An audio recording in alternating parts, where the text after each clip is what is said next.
To stay updated, subscribe to TJA Academy. बिस्मिल्लाहिर्रहमानिर्रहीम। आज हम डिस्कस करने जा रहे हैं marginal rate of technical substitution. What is this? This is basically the slope of isoquant. देखिए, ये आपके पास लेबर, ये आपके पास capital. This concept is similar with marginal rate of substitution slope of indifference curve. देखिए, सबसे पहले तो ये बात ध्यान में रखना है, ये लीनियर नहीं है, non linear.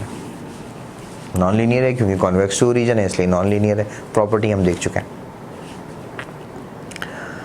Convex to reason होने की वजह से ये नॉन लीनियर है, और नॉन लीनियर उस लाइन को कहते हैं जिसका स्लोप किसी पॉइंट पर कांस्टेंट नहीं होता है। हर पॉइंट पर स्लोप डिफरेंट है, इस वजह से हमने इसको क्या कह दिया, ये नॉन लीनियर है। तो नॉन लीनियर के लिए अगर हम फॉर्मूला देखें तो फॉर्मूला तो हमारे पास वही है, change in y due to change in x। General formula होता है, तो हमने यहाँ कहा चेंज इन y का मतलब change in capital due to change in labour. क्योंकि हम पहले ही देख चुके हैं आइसोकॉन्ट की प्रॉपर्टीज में कि आइसोकॉन्ट हैज नेगेटिव स्लोप, तो हम यहाँ अपनी मर्जी से क्या साइन लगाएंगे, माइनस का। और जब आप कैलकुलेशन करेंगे तो चेंज इन q और चेंज इन लेबर में कोई एक वैल्यू नेगेटिव जरूर आएगी, जिसकी वजह से ये पूरा रेशियो नेगेटिव आ रहा होगा। अच्छा, अब यहाँ नाम क्या दें, ये एक इंपॉर्टेंट चीज़ है। जिस तरह हमने कहा था इंडिफरेंस कर्व में मार्जिनल रेट ऑफ सब्स्टिट्यूशन, यानी एक कमोडिटी दूसरी कमोडिटी को जो सब्स्टिट्यूट कर रही है उसका रेट क्या है, उसी को हमने स्लोप कहा।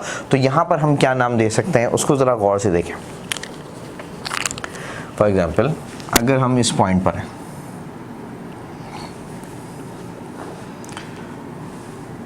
तो इस पॉइंट पे कुछ लेबर होगा, कुछ कैपिटल होगा। इस तरीके से अगर हम इस पॉइंट पर हैं तो यहाँ पर लेबर ज़्यादा, कैपिटल कम। यहाँ लेबर कम, कैपिटल ज़्यादा। अब अगर मैं यहाँ पर मैं एक चीज़ निकालूं जिसे हम कहते हैं, जो हमने लेबर इंटेंसिव और कैपिटल इंटेंसिव के लेक्चर में देखा था, कैपिटल लेबर रेशो। और कैपिटल लेबर रेशो हम देख चुके हैं कि जहाँ ज़्यादा होगा वो कैपिटल इंटेंसिव टेक्नोलॉजी होगी, और जहाँ कम होगा वो लेबर इंटेंसिव टेक्नोलॉजी होगी। तो यहाँ पर आप देख सकें, अगर हम इस पॉइंट को देखें, इस पॉइंट को, तो यहाँ का कैपिटल लेबर रेशो ऑन ए, क्योंकि कैपिटल ज़्यादा लेबर कम तो रेशो बड़ा हो जाएगा। और बी के मुकाबले में capital labour ratio on B.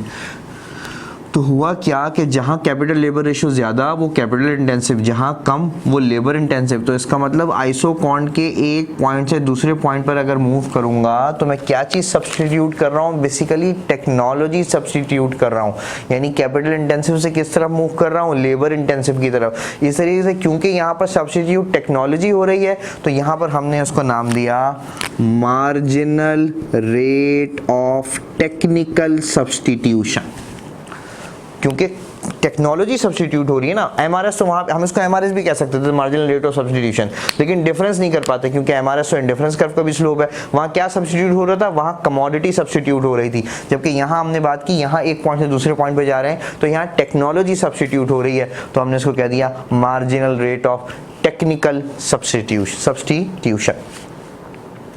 तो MRTS अगर आपसे कोई पूछे कि इंडिफरेंस कर्व का स्लोप क्या है, तो आप कहेंगे MRS, marginal rate of substitution. और आइसोकॉन्ट का स्लोप क्या है, तो आप कहेंगे MRTS, marginal rate of technical substitution. अच्छा, एक एस्पेक्ट इसका और है। एक तो था MRTS बराबर हो गया माइनस डेल्टा K और डेल्टा L, जो भी जनरलाइज फार्मूला हमने यहाँ पे देख लिया था। अब अगर फॉर एग्जाम्पल आपने इस पॉइंट से कैपिटल को कम कर दिया, यहाँ पे लिया है, तो मैं इसको कह दूंगा ये हो गया चेंज इन कैपिटल। अच्छा, इस चेंज की वैल्यू होगी नेगेटिव। क्यों नेगेटिव होगी, आपने कम कर दिया। अच्छा, बहुत सारे कैपिटल के यूनिट्स जो आपने कम किए हैं, तो हर कैपिटल के यूनिट्स के कम करने से हर कैपिटल की कोई ना कोई प्रोडक्टिविटी होगी, उसको हमने कह दिया marginal productivity of capital. Marginal productivity of capital, और उसको इससे मल्टीप्लाई कर दिया। तो मुझे क्या मिला कि टोटल प्रोडक्टिविटी कितनी कम हो गई, इतना कैपिटल कम होने की वजह से। भाई इतना कैपिटल कम हुआ और हर यूनिट इतनी प्रोडक्टिविटी दे रहा था, तो मैं मल्टीप्लाई करूंगा तो मुझे ये पता लग जाएगा कि अगर मैं इस पॉइंट से यहाँ पर आऊँगा तो कितने प्रोडक्टिविटी यूनिट की मेरे यूनिट्स की प्रोडक्टिविटी क्या हो गई, कम हो गई। ओके, और ये साइन में बता चुका हूँ माइनस में आएगा। लेकिन मुझे यहाँ पहुँचना है जहाँ पर प्रोडक्टिविटी में कोई फ़र्क ना पड़े, तो यकीनन मैं लेबर बढ़ा दूंगा, और यहाँ से यहाँ आना चेंज इन लेबर है, जितने भी लेबर चेंज हुए। लेकिन लेबर की चेंज होने से प्रोडक्टिविटी कितनी चेंज हुई, तो मैं हर लेबर की जो प्रोडक्टिविटी है यानी मार्जिनल प्रोडक्टिविटी ऑफ लेबर, उससे उसको मल्टीप्लाई कर दूंगा।